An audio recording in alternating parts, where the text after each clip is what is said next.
this mobile phone, even though we are saying we make this mobile phone in India, that is not a fact.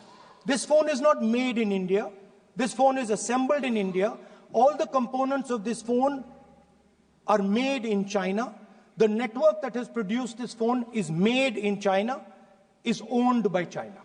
So every time we use a phone, every time we wear a Chinese shirt, a Bangladeshi shirt, every time we wear a pair of Chinese sneakers, we are paying a tax to China. Because some Chinese youngster is earning a salary to make or to produce that product. So the first message I would give in a presidential address would be that India has to focus completely on production. Because if we do not focus on production and we continue to focus only on consumption, we will find that we will run huge deficits, we will increase inequality, and eventually we will run into a serious problem.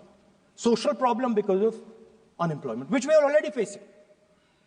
If you look at the numbers of the amount of people who are in jail, if you look at the numbers that are spent on internal security, if you look at the numbers spent on our police forces, they all spiral. They're all rising.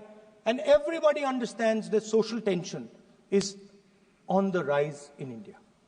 So now the next question comes, okay, so where is this employment going to come from?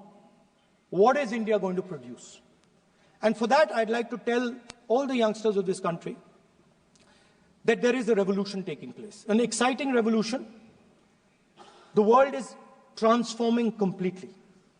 And the change that is taking place, at the heart of the change that is taking place, we are moving from the world of the internal combustion engine to the world of the electric motor. We are moving from petrol to batteries. We are moving wind, solar, potentially nuclear energy. So our entire way of moving is changing. And this is going to change every single thing. It is going to change warfare. It is going to change medical treatment. It is going to change education. It is going to change how we eat. It is going to change every single thing.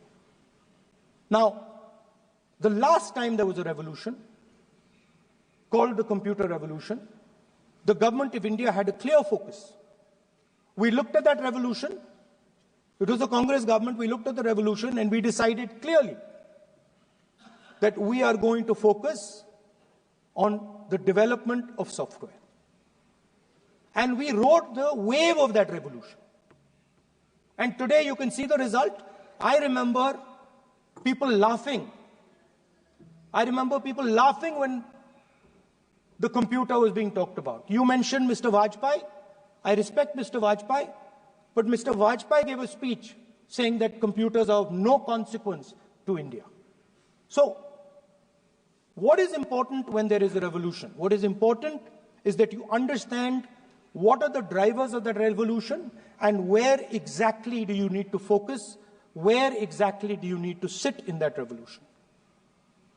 I said that this revolution is going to change everything. And I want the youngsters in this country to think about it. There is a war going on in Ukraine. The war in Ukraine is actually a war between the internal combustion engine and the motor, the electric motor. The electric motor is inside the drone, the engine is inside the tank. And if you look at what is going on in Ukraine, the tanks are dying by the thousands. And small little drones with electric motors, small batteries, not much bigger than that, are destroying the entire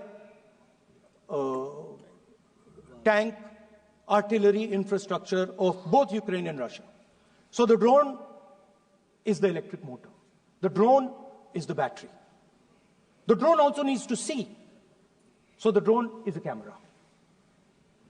In the same way, electric cars. The electric car is a motor. The electric car is batteries.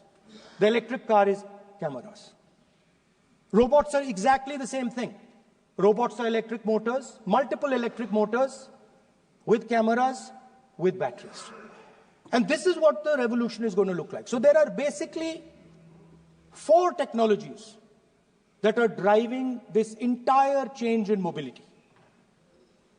Electric motors, batteries, optics, and then on top of that, you can apply AI. Now I want to tell the youngsters of this country, people talk about AI. But it's important to understand that AI on its own is absolutely meaningless. Because AI operates on top of data. Without data, AI means nothing. And if we look at data today, there is one thing which is very clear. Every single piece of data that comes out of the production system in the world, the data that was used to make this phone, the data that is used to make electric cars, the data that is used to make basically all electronics on the planet today is owned by China. And the consumption data is owned by the United States. In China, the consumption data is owned by China, but in India, companies like Google, companies like Facebook, companies like Instagram, X, they own our consumption data. So if India wants to talk about AI, it has to first answer the question, what data is going to power that AI? And the answer today is India does not have that data. Neither does India have production data, neither does India have consumption data. We have handed our consumption data to the big American companies, and the production data we don't have anyway. So what would that vision look like? The first thing, we would start getting youngsters excited about this revolution. We would start to introduce the idea of a completely new way of moving, a complete revolution in how things move.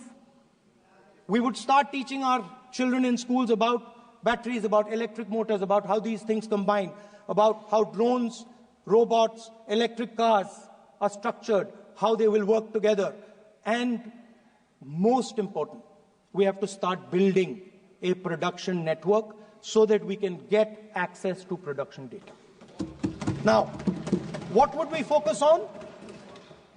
We would not give you a laundry list. China has at least a 10-year lead on India in this space.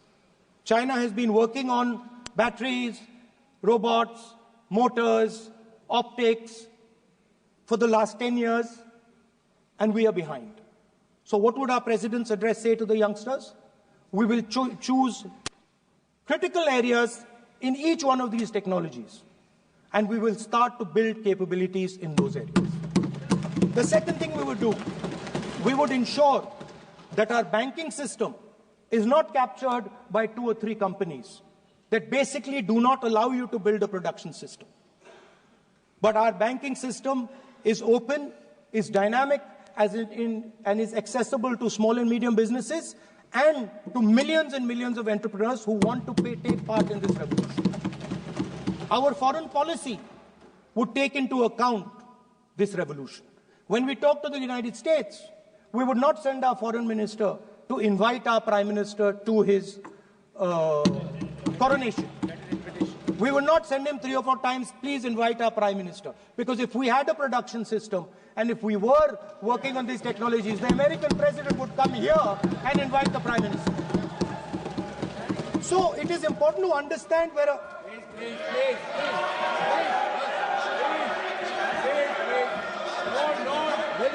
Foreign policy.